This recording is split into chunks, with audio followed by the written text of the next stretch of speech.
জাপানের হৈকুয়েনে শিশুদের তাকেউমা অনুশীলন করতে দেখা যায়। সেখানে তারা বাঁশের খুঁটি ব্যবহার করে হাঁটে।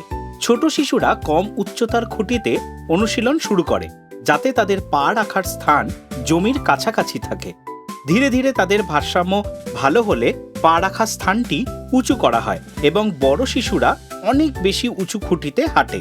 বাস ধরে শক্ত করে দাঁড়িয়ে তারা ধীরে ধীরে হাঁটতে শেখে, স্থির থাকতে শেখে এবং আত্মবিশ্বাস গড়ে ওঠে।